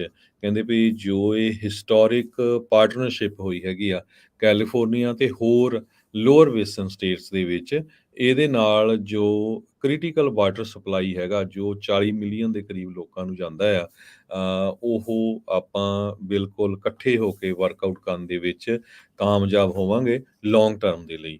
ਸੋ ਆਉਣ ਵਾਲੇ ਦਹਾਕਿਆਂ ਦੇ ਲਈ ਕਹਿੰਦੇ ਵੀ ਜਿਹੜਾ ਕੋਲੋਰਾਡੋ ਦਾ ਰਿਵਰ ਸਿਸਟਮ ਆ ਉਹ ਸਸਟੇਨ ਰਹੇ, ਉਹਦੇ ਲਈ ਆਪਾਂ ਰਲ ਕੇ ਇਹ ਕੰਮ ਕਰਾਂਗੇ। ਲੱਕਲੀ ਇਹ ਜਿਹੜਾ ਸਾਲ ਆ ਕੈਲੀਫੋਰਨੀਆ ਸਟੇਟ ਲਈ ਬੜਾ ਵਧੀਆ ਰਿਹਾ, ਕਿਉਂਕਿ ਬਹੁਤ ਜ਼ਿਆਦਾ ਮੀਂਹ ਪਿਆ ਤੇ ਜਿੰਨੇ ਕੁ ਵੀ ਆਪਣੀਆਂ ਲੇਕਸ ਆ ਜਾਂ ਰਿਜ਼ਰਵਾਇਰਸ ਆ ਉਹ ਆਲਮੋਸਟ 90-95% ਤੱਕ ਫੁੱਲ ਹੈਗੇ। ਜੀ, ਅਗਲੀ ਖਬਰ ਦੇ ਵੱਲ ਵਧੀਆ। ਤੇ ਜਦੋਂ ਆਪਾਂ ਟੀਮ ਸਕੁਆਡ ਦੇ ਬਾਰੇ ਤੁਸੀਂ ਜਿਹੜੀ ਲੇਟੈਸਟ ਅਪਡੇਟ ਜਿਹੜੀ ਸਾਂਝੀ ਕੀਤੀ ਸੀ, ਤੇ ਉਸੇ ਦਰਮਿਆਨ ਇੱਕ ਮੈਕਸੀਕੋ ਦੇ ਨਾਲ ਲੱਗਦੀ ਜਿਹੜੀ ਆ ਉਹ ਵੀ ਐਂਗਲ ਨਿਕਲਿਆ ਸੀ ਉਸ ਖਬਰ ਦੇ ਵਿੱਚ। ਤਾਂ ਉਸ ਦੇ ਨਾਲ ਮਿਲਦੀ ਜੁਲਦੀ ਖਬਰ ਇਹ ਹੈ ਕਿ ਨਾਰਥ ਮੈਕਸੀਕੋ ਦੇ ਵਿੱਚ ਇੱਕ ਇਲਾਕੇ ਦੇ ਵਿੱਚ ਡਰੱਗ ਮਾਫੀਆ ਦੇ ਵਿਚਾਲੇ ਗੈਂਗਵਾਰ ਹੋਈ ਹੈ ਤੇ ਉਹਦੇ ਵਿੱਚ 11 ਲੋਕ ਮਾਰੇ ਗਏ ਆ। 10 ਤੋਂ ਵੱਧ ਜਾਣੇ ਜਿਹੜੇ ਆ ਉਹ ਜ਼ਖਮੀ ਦੱਸੇ ਗਏ ਨੇ। ਮਰਨ ਵਾਲੇ ਜਿਹੜੇ ਨੇ ਸਾਰੇ ਕਾਰ ਰੇਸਰਸ ਦੱਸੇ ਗਏ ਨੇ, ਜਿਹੜੇ ਕਿ ਅਲ ਟੈਰਨ ਕਾਰ ਰੇਸਿੰਗ ਸ਼ੋਅ ਦੇ ਵਿੱਚ ਹਿੱਸਾ ਲੈਣ ਆਏ ਸੀਗੇ। ਡੇਲੀ ਮੇਲ ਦੀ ਇੱਕ ਖਬਰ ਦੇ ਮੁਤਾਬਕ ਰੇਸਿੰਗ ਦੇ ਦੌਰਾਨ ਜਦੋਂ ਇਹ ਸਾਰੇ ਜਾਣੇ ਐਨਸੋਨਾਡਾ ਇਲਾਕੇ ਦੇ ਵਿੱਚ ਪਹੁੰਚਦੇ ਆ ਤੇ ਉੱਥੇ ਸੈਨ ਵਿੰਸੈਂਟ ਦੇ ਵਿੱਚ ਪੈਟਰੋਲ ਪੰਪ ਦੇ ਉੱਤੇ ਰੁਕਦੇ ਆ ਤੇ ਉਸ ਤੋਂ ਬਾਅਦ ਇਹਨਾਂ ਦੇ ਪਿੱਛੇ ਆ ਰਹੀਆਂ ਕੁਝ ਗੱਡੀਆਂ ਦੇ ਵਿੱਚੋਂ ਕੁਝ ਲੋਕ ਬੰਦੂਕਾਂ ਲੈ ਕੇ ਨਿਕਲੇ ਤੇ ਉਹਨਾਂ ਨੇ ਇਹਨਾਂ ਤੇ ਫਾਇਰਿੰਗ ਸ਼ੁਰੂ ਕਰ ਦਿੱਤੀ। ਇਸ ਤੋਂ ਬਾਅਦ ਫਿਰ ਜਦੋਂ state police, marine, fire brigade ਤੇ ਮੈਕਸੀਕਨ ਰੈੱਡ ਕਰਾਸ ਦੀਆਂ ਟੀਮਾਂ ਉੱਥੇ ਪਹੁੰਚੀਆਂ ਤੇ ਇਹਨਾਂ ਨੇ ਦੇਖਿਆ ਕਿ ਕਈ ਦਰਜਨਾਂ ਬੰਦੇ ਜਿਹੜੇ ਆ ਉੱਥੇ ਜ਼ਖਮੀ ਹੋਏ ਪਏ ਸੀ। ਬਾਅਦ ਦੇ ਵਿੱਚ ਪਤਾ ਲੱਗਿਆ ਕਿ ਕਿੰਨੇ ਜਾਣੇ ਤਾਂ ਉੱਥੇ ਔਨ ਦੀ ਸਪੌਟ ਜਿਹੜੇ 6 ਤੋਂ ਵੱਧ ਲੋਕ ਤਾਂ ਮਾਰੇ ਗਏ ਸੀ, ਜਦਕਿ 5 ਹੋਰ ਜਾਣੇ ਇਲਾਜ ਦੇ ਦਰਮਿਆਨ ਜਾਂ ਉਹ ਕਹਿ ਲਓ ਕਿ ਜਦੋਂ ਹਸਪਤਾਲ ਪਹੁੰਚਾਇਆ ਜਾ ਰਿਹਾ ਸੀ ਤਾਂ ਉਦੋਂ ਉਹਨਾਂ ਦੀ ਮੌਤ ਜਿਹੜੀ ਆ ਉਹ ਹੋ ਗਈ।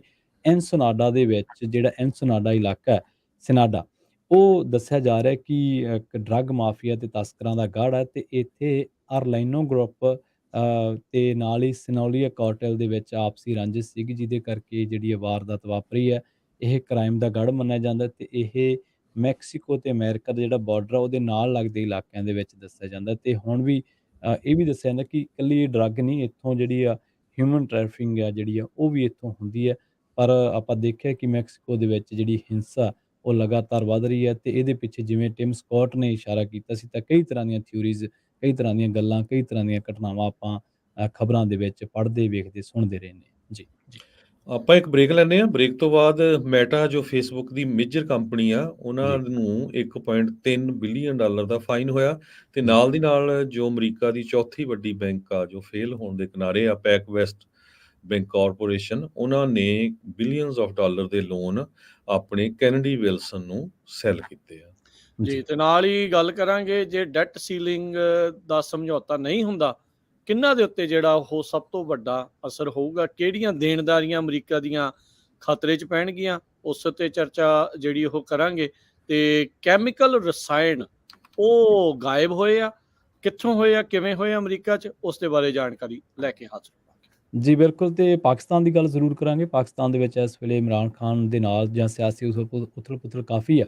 ਇਹਦੇ ਨਾਲ ਹੀ ਮੀਡੀਆ ਪਰਸਨ ਜਿਹੜੇ ਗਾਇਬ ਹੋਏ ਨੇ ਤੇ ਉਹ ਹੁਣ ਪੁਲਿਸ ਉਹਨਾਂ ਦੇ ਬਾਰੇ ਕੁਝ ਵੀ ਕਹਿਣ ਦੇ ਬਾਰੇ ਦੱਸ ਨਹੀਂ ਰਹੀ ਤੇ ਆਲੋਚਨਾ ਦਾ ਜਿਹੜਾ ਦਾਇਰਾ ਉਹ ਇੰਨਾ ਕੁ ਜਿਹੜਾ ਉਹ ਕੰਜਸਟ ਹੋ ਗਿਆ, ਇੰਨਾ ਕੁ ਭੀੜਾ ਕਰ ਦਿੱਤਾ ਗਿਆ ਕਿ ਤੁਸੀਂ ਕੁਛ ਵੀ ਜਦੋਂ ਕਹਿੰਦੇ ਹੋ ਤਾਂ ਉਹਦੇ ਲਈ ਬੜਾ ਇੱਕ ਪੇ ਕਰਨਾ ਪੈਂਦਾ।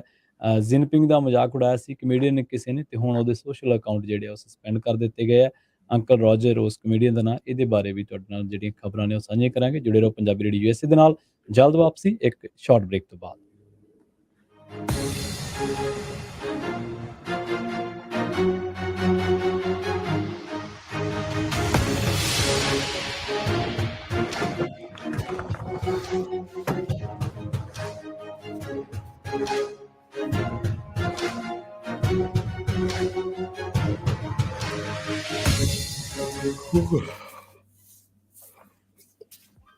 ਤੁਸੀਂ ਸੁਣ ਰਹੇ ਹੋ Punjabi radio USA KLOK San Jose Bay Area 1170 AM KCVR 1570 AM Stockton Modesto KOBO Yuba City 1450 AM KIID Sacramento 1470 AM KWRU Fresno 1300 AM KLHC Bakersfield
break ਤੋਂ ਬਾਅਦ ਇੱਕ ਵਾਰ ਮੁੜ ਤੋਂ ਤੁਹਾਡਾ ਸਾਰਿਆਂ ਦਾ ਸਵਾਗਤ ਹੈ ਪ੍ਰੋਗਰਾਮ ਅਪਡੇਟ ਅਮਰੀਕਾ ਦੇ ਵਿੱਚ। ਅਪਡੇਟ ਅਮਰੀਕਾ ਪ੍ਰੋਗਰਾਮ ਦੇ ਵਿੱਚ ਕਈ ਖਬਰਾਂ ਤੇ ਖਾਸ ਤੇ ਅਹਿਮ ਜਾਣਕਾਰੀਆਂ ਦੇਣ ਦੇ ਲਈ ਮੇਰੇ ਨਾਲ ਜੁੜੇ ਹੋਏ ਨੇ ਹਰਜੋਤ ਸਿੰਘ ਖਾਲਸਾ ਜੀ। ਹਰਜੋਤ ਸਿੰਘ ਜੀ ਸਤਿ ਸ਼੍ਰੀ ਅਕਾਲ। ਬ੍ਰੇਕ ਤੋਂ ਬਾਅਦ ਇੱਕ ਵਾਰ ਮੁੜ ਤੋਂ ਤੁਹਾਡਾ ਵੀ ਸਵਾਗਤ ਹੈ ਜੀ।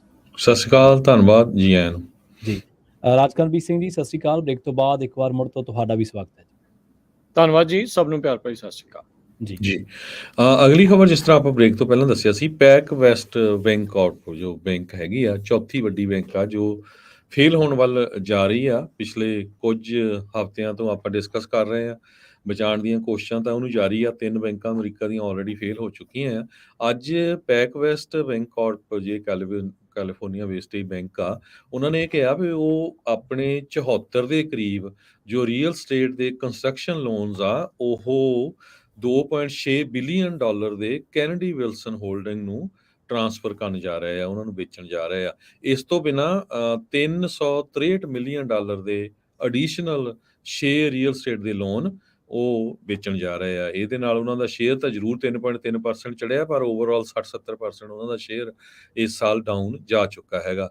ਲਾਸ ਐਂਜਲਸ ਬੇਸਡ ਲੈਂਡਰ ਬਹੁਤ ਕੋਸ਼ਿਸ਼ ਕਰ ਰਿਹਾ ਵੀ ਉਹ ਇਸ ਸਾਰੇ ਕਾਸੇ ਦੇ ਵਿੱਚ ਸਰਵਾਈਵ ਕਰ ਜਾਏ। ਇਸ ਤੋਂ ਪਹਿਲਾਂ ਤੁਹਾਨੂੰ ਪਤਾ ਹੀ ਆ ਵੀ San Francisco based first republic bank, Silicon Valley bank, ਇਹ ਜਿਹੜੀਆਂ ਆ ਬੈਂਕਰਪਟ ਵੀ ਹੋ ਚੁੱਕੀਆਂ ਆ।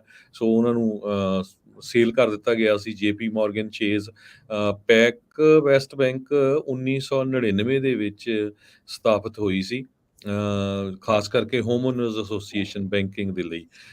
ਕੰਸਟਰਕਸ਼ਨ ਲੋਨਸ ਸਭ ਤੋਂ ਜ਼ਿਆਦਾ ਇਹ ਬੈਂਕ ਦਿੰਦੀ ਸੀ, ਪਰ ਪਿਛਲੇ ਕੁਝ ਹਫ਼ਤਿਆਂ ਦੇ ਦੌਰਾਨ ਲੋਕਾਂ ਨੇ ਜੋ ਪੈਸੇ ਇਹਦੇ ਵਿੱਚ ਸੀਗੇ ਵੱਡੀ ਗਿਣਤੀ ਦੇ ਵਿੱਚ ਕਢਾ ਕੇ ਵੱਡੀਆਂ ਬੈਂਕਾਂ 'ਚ ਟ੍ਰਾਂਸਫਰ ਕਰਤੇ।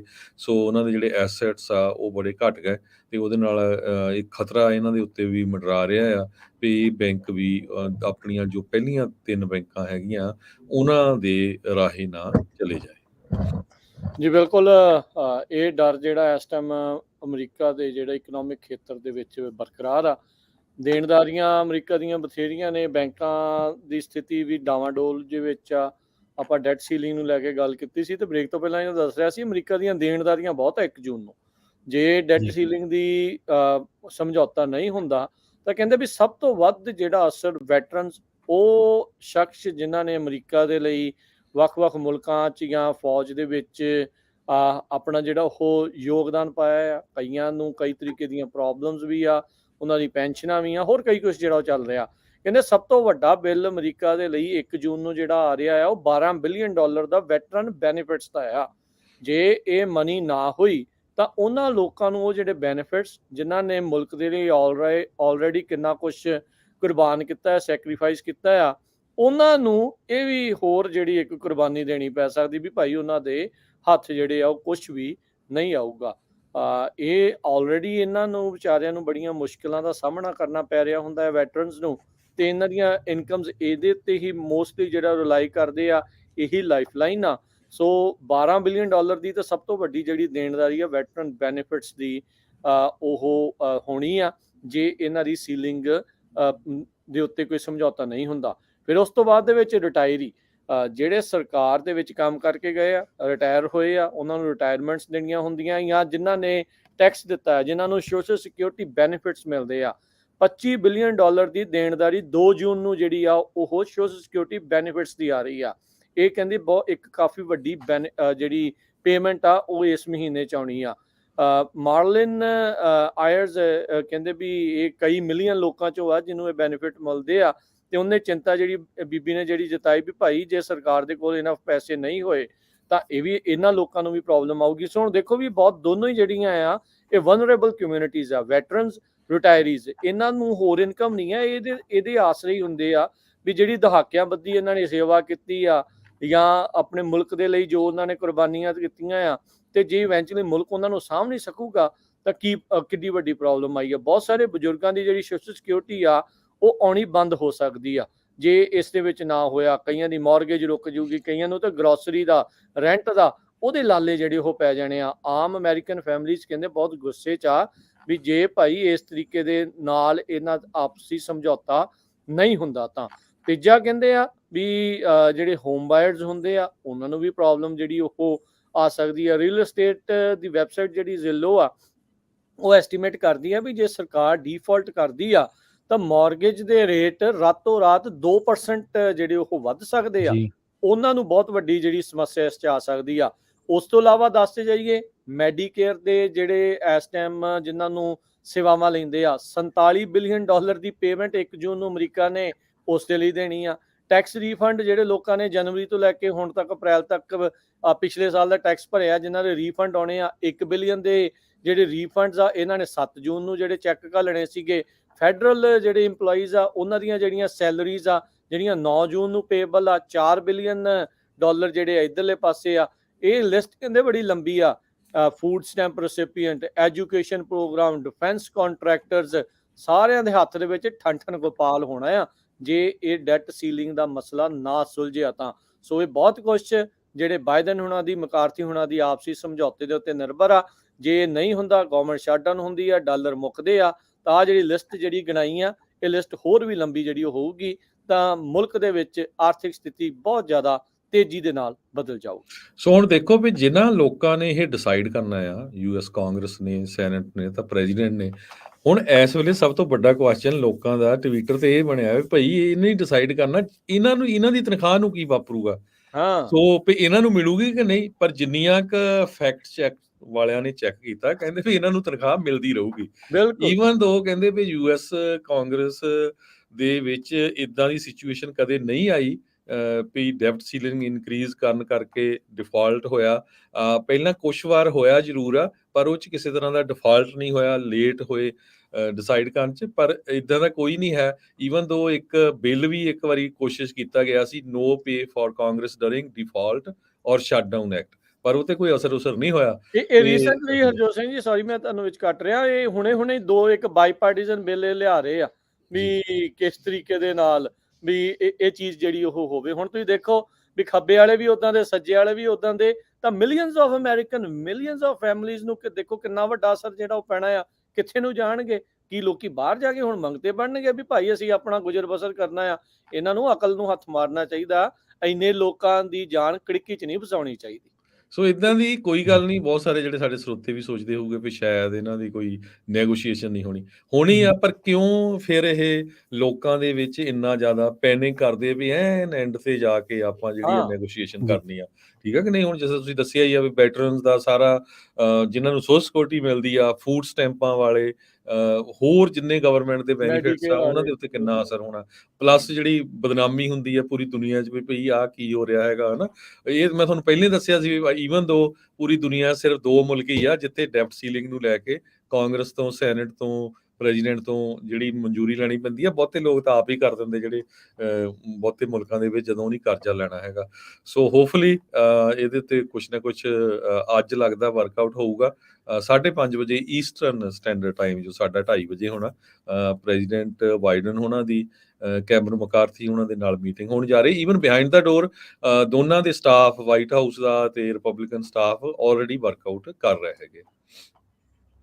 ਜੀ, ਅਗਲੀ ਜਿਹੜੀ ਖਬਰ ਆ, ਬ੍ਰੇਕ ਤੇ ਜਾਣ ਤੋਂ ਪਹਿਲਾਂ ਪਾਕਿਸਤਾਨ ਦੇ ਸਿਆਸੀ ਹਾਲਾਤਾਂ ਦੇ ਬਾਰੇ, ਉਥਲ-ਪੁਥਲ ਦੇ ਬਾਰੇ ਆਪਾਂ ਕੀਤੀ ਸੀਗੀ ਤੇ ਉਹਨਾਂ ਦੇ ਵਿੱਚੋਂ ਇੱਕ ਖਬਰ ਇਹ ਹੈ ਕਿ ਉੱਥੋਂ ਦਾ ਇੱਕ ਮਸ਼ਹੂਰ ਨਿਊਜ਼ ਐਂਕਰ ਹੈ ਤੇ ਇਹਨੂੰ ਇਮਰਾਨ ਖਾਨ ਦਾ ਸਮਰਥਕ ਵੀ ਮੰਨਿਆ ਜਾਂਦਾ, ਇਮਰਾਨ ਰਿਆਜ਼ ਖਾਨ।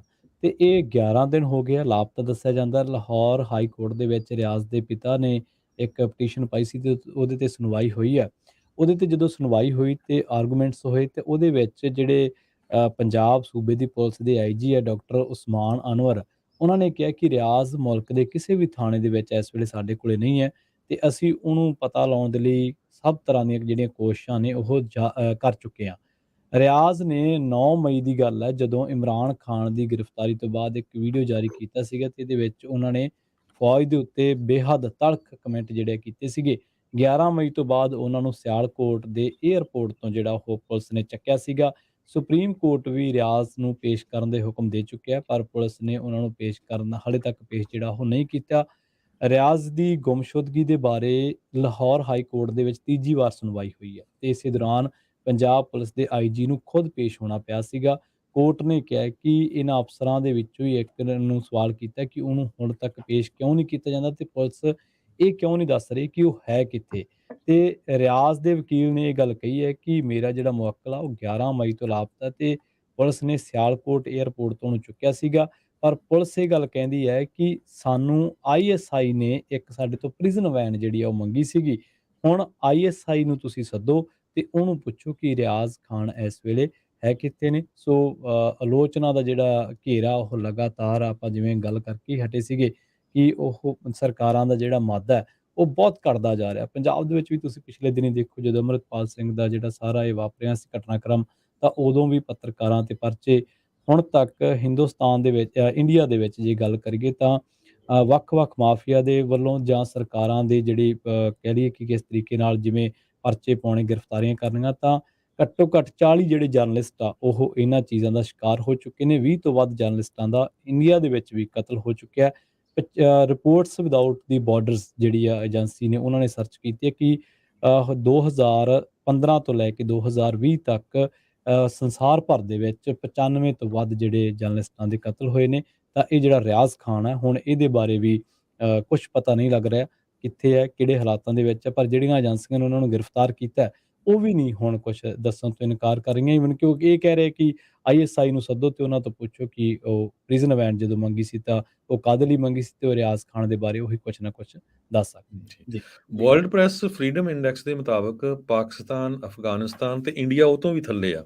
ਜੀ ਇੰਡੀਆ ਦੇ ਜੋ ਜਰਨਲਿਸਟ ਦੀ ਜੋ ਕੰਡੀਸ਼ਨ ਦੇਖੀ ਜਾਵੇ, ਹਾਂਜੀ 180 ਮੁਲਕਾਂ ਨੂੰ ਉਹਨਾਂ ਨੇ ਰੇਟਿੰਗ ਦਿੱਤੀ ਆ। ਇੰਡੀਆ 161 ਤੇ ਆ, ਜੀ ਪਾਕਿਸਤਾਨ ਤੇ ਅਫਗਾਨਿਸਤਾਨ 152ਵਾਂ ਨੰਬਰ ਤੇ ਆ। ਸੋ ਦੇਖੋ ਵੀ ਇਹ ਮੁਲਕਾਂ ਦੇ ਵਿੱਚ ਜੋ ਜਰਨਲਿਸਟ ਹੁੰਦੇ ਆ, ਜਿਨ੍ਹਾਂ ਨੇ ਸੱਚਾਈ ਲੋਕਾਂ ਤੱਕ ਲੈ ਕੇ ਆਣੀ ਆ, ਉਹਨਾਂ ਨਾਲ ਕੀ ਕੁਝ ਵਾਪਰ ਰਿਹਾ ਹੈਗਾ। ਸੋ ਆਪਾਂ ਸਾਰਿਆਂ ਨੂੰ ਖੜਨਾ ਚਾਹੀਦਾ ਕਿ ਜੀ ਇਹ ਵਾਰੀ ਕਿਸੇ ਦੇ ਉੱਤੇ ਵੀ ਆ ਸਕਦੀ ਆ। ਸੋ ਜੋ ਜਰਨਲਿਸਟ ਸੱਚਾਈ ਲੈ ਕੇ ਆਉਂਦੇ ਆ ਜਾਂ ਗਵਰਨਮੈਂਟ ਨੂੰ ਐਕਸਪੋਜ਼ ਕਰਦੇ ਆ, ਤੇ ਉਹਦਾ ਮਤਲਬ ਇਹ ਨਹੀਂ ਹੁੰਦਾ ਵੀ ਉਹ ਮੁਲਕ ਦੇ ਵਿਰੋਧੀ ਹੈਗੇ ਆ। ਉਹਦਾ ਮਤਲਬ ਇਹ ਹੁੰਦਾ ਵੀ ਜੋ ਉੱਥੇ ਦੇ ਪੋਲੀਟੀਸ਼ੀਅਨ ਰੂਲ ਕਰਦੇ ਆ ਉਹ ਇੰਪਰੂਵ ਕਰ ਸਕਣ। ਸੋ ਬਹੁਤ ਵਾਰ ਆਪਾਂ ਆਪਣੀ ਕਮਿਊਨਿਟੀ 'ਚ ਵੀ ਬੜੇ ਦੇਖਦੇ ਹਾਂ ਵੀ ਜਦੋਂ ਕਿਸੇ ਦੀ ਵਿਰੋਧਤਾ ਹੁੰਦੀ, ਚਾਹੇ ਇੰਡੀਆ 'ਚ ਜਾਂ ਪਾਕਿਸਤਾਨ 'ਚ, ਕਈ ਬੜੇ ਔਖੇ ਹੁੰਦੇ, ਲੈ ਜੀ ਇਹ ਤਾਂ ਉਲਟੇ ਬੋਲੀ ਜਾਂਦੇ ਆ। ਤੇ ਹੁਣ ਤੁਸੀਂ ਜਦੋਂ ਆਪਾਂ ਅਮਰੀਕਾ ਦੀਆਂ ਖਬਰਾਂ ਕਰਦੇ, ਕਿਤੇ ਸੋਚ ਕੇ ਦੇਖਿਓ ਵੀ ਜਿੱਦਾਂ ਆਪਾਂ ਇਹਨਾਂ ਦੇ ਪ੍ਰੈਜ਼ੀਡੈਂਟ, ਚਾਹੇ ਕੋਈ ਰਿਪਬਲਿਕਨ ਪਾਰਟੀ ਦਾ ਹੋਵੇ, ਚਾਹੇ ਕੋਈ ਡੈਮੋਕ੍ਰੇਟ ਦਾ ਹੋਵੇ, ਜੋ ਆਪਾਂ ਤੁਹਾਡੇ ਤੱਕ ਪਹੁੰਚਾਉਂਦੇ ਆ ਵੀ ਜਾਂ ਤਾਂ ਸਾਨੂੰ ਕੋਈ ਕਿਸੇ ਦੀ ਈਮੇਲ ਜਾਂ ਫੋਨ ਤੱਕ ਵੀ ਕਿਸੇ ਦਾ ਆਇਆ ਹੋਵੇ, ਭਈ ਤੁਸੀਂ ਏਦਾਂ ਕਾਹਦੇ ਬੋਲਦੇ ਹੈਗੇ ਆ, ਹੈ ਕਿ ਨਹੀਂ? ਜੀ ਬਿਲਕੁਲ। ਸੋ ਇੱਥੇ ਜਿਹੜੀ ਫਰੀडम ਹੈਗੀ ਆ ਐਕਸਪ੍ਰੈਸ਼ਨ ਦੀ, ਸਪੀਚ ਦੀ ਤੇ ਮੀਡੀਆ ਦੀ, ਉਹਦਾ ਜਿਹੜਾ ਅਸੀਂ ਆਨੰਦ ਮਾਣ ਰਹੇ ਹਾਂ ਉਹਨਾਂ ਮੁਲਕਾਂ ਦੇ ਵਿੱਚ ਨਹੀਂ ਆ। ਨਹੀਂ ਹੈ ਤੇ ਉਮੀਦ ਕਰਦੇ ਆ ਵੀ ਭਾਈ ਉੱਥੇ ਜਿਹੜਾ ਉਹ ਹਾਲਾਤ ਜਿਹੜੇ ਉਹ ਸੁਧਰਨ। ਪਰ ਜਿੰਨਾ ਕੁ ਉਹ ਕਹਿ ਲਓ ਵੀ ਕਰਪਸ਼ਨ ਤੇ ਜਿੰਨਾ ਕਿ ਅਥੋਰੀਟੇਰੀਅਨ ਕੰਮ ਉੱਥੇ ਬਣ ਚੁੱਕਾ ਆ, ਨਜ਼ਦੀਕੀ ਭਵਿੱਖ ਵਿੱਚ ਨਜ਼ਰ ਤਾਂ ਨਹੀਂ ਆਉਂਦਾ। ਚਲੋ ਪਰ ਆਸ ਜਿਹੜੀ ਉਹ ਆਪਾਂ ਨਹੀਂ ਛੱਡਣੀ ਚਾਹੀਦੀ। ਸੋ ਇਹ ਇਦਾਂ ਦੇ ਲੋਕਾਂ ਦਾ ਜਿਹੜਾ ਬੋਲਣਾ ਆ, ਇਹ ਸੰਕੇਤ ਹੁੰਦੇ ਆ ਵੀ ਲੋਕ ਨਿਰਾਸ਼ ਨੇ, ਤਾਂ ਬੋਲਦੇ ਰਹਿਣਾ ਚਾਹੀਦਾ ਆ। ਇਹਨਾਂ ਦੇ ਲਈ ਆਵਾਜ਼ ਜਿਹੜੀ ਬੁਲੰਦ ਕਰਦੇ ਰਹਿਣਾ ਚਾਹੀਦਾ। ਅਗਲੀ ਜਿਹੜੀ ਹਰਜੋਤ ਜੀ, ਪ੍ਰਵੀਨ ਜੀ ਗੱਲ ਕਰਦੇ ਜਾਈਏ, 60,000 ਪਾਉਂਡ ਐਕਸਪਲੋਸਿਵ ਕੈਮੀਕਲ ਜਿਹੜੀ ਇੱਕ ਰੇਲ ਸ਼ਿਪਮੈਂਟ ਦੇ ਦੌਰਾਨ ਕੰਪਨੀ ਨੇ ਗਵਾ ਲਿਆ। ਇਹ ਕੈਮੀਕਲ ਕੋਈ ਇੱਦਾਂ ਆਮ ਨਹੀਂ, ਅਮੋਨੀਅਮ ਨਾਈਟ੍ਰੇਟ ਆ, ਜਿਹੜਾ ਫਰਟੀਲਾਈਜ਼ਰ ਤੇ ਧਮਾਕਾ ਖੇਜ਼ ਸਮੱਗਰੀ ਬਣਾਉਣ ਦੇ ਵਿੱਚ ਕੰਮ ਹੁੰਦਾ ਆ। ਕੰਪਨੀ ਕਹਿੰਦੀ ਆ ਵੀ ਪਬਲਿਕ ਨੂੰ ਇਸ ਦਾ ਕੋਈ ਰਿਸਕ ਨਹੀਂ ਹੈਗਾ। ਹੁਣ ਨਾਲੇ ਕਹਿੰਦੇ ਵੀ ਨਾ ਇਨਵਾਇਰਨਮੈਂਟ ਨੂੰ ਨਾ ਪਬਲਿਕ ਹੈਲਥ ਨੂੰ ਰਿਸਕ ਆ। ਪਰ ਭਾਈ ਜੇ ਇਹ ਫਰਟੀਲਾਈਜ਼ਰ, ਕਿਉਂਕਿ ਫਰਟੀਲਾਈਜ਼ਰ ਵਰਤਿਆ ਜਾ ਸਕਦਾ ਹੈ ਧਮਾਕੇ ਦੇ ਵਿੱਚ, ਉਹ ਸੇਮ ਹੀ ਅਮੋਨੀਅਮ ਨਾਈਟ੍ਰੇਟ ਆ। ਵਾਇਓਮਿੰਗ ਤੋਂ ਕੈਲੀਫੋਰਨੀਆ ਨੂੰ ਜਾ ਰਹੀ ਸੀ ਰੇਲ ਗੱਡੀ, ਜਦ ਕਹਿੰਦੇ ਵੀ ਉਹਨਾਂ ਨੇ ਰਸਤੇ ਦੇ ਵਿੱਚ ਦੇਖਿਆ ਜਿਹਦੇ ਵਿੱਚ ਇਹਨਾਂ ਨੇ ਅਮੋਨੀਅਮ ਨਾਈਟ੍ਰੇਟ ਪਾਇਆ ਸੀਗਾ, ਉੱਥੇ ਗਾਇਬ ਹੀ ਹੋ ਗਿਆ। ਜਦੋਂ ਆਇਆ ਤੇ ਕਹਿੰਦੇ ਕਾਰਟ ਐਮਟੀ ਸੀਗੀ। 60,000 ਪਾਉਂਡ ਦਾ ਜਿਹੜਾ ਅਮੋਨੀਅਮ ਨਾਈਟ੍ਰੇਟ ਆ ਇਸ ਟਾਈਮ ਲਾਪਤਾ ਆ। ਇਹ ਧਮਾਕਾ ਖੇਜ਼ ਜਿਹੜੀ ਸਮੱਗਰੀ ਦੇ ਲਈ ਵਰਤਿਆ ਜਾ ਸਕਦਾ ਜਿਹੜਾ ਇਹ ਕੈਮੀਕਲ ਆ, ਐਕਸਪਲੋਸਿਵ ਮੈਨੂਫੈਕਚਰਰ ਪਲਾਂਟ ਹੈਗਾ ਡਾਇਨੋ ਨੋਬਲ, ਚਾਈਨੀ ਜਿਹੜਾ ਹੈਗਾ ਵਾਇਓਮਿੰਗ ਦੇ ਵਿੱਚ, ਉੱਥੋਂ ਇਹ ਨਿਕਲਿਆ ਸੀਗਾ।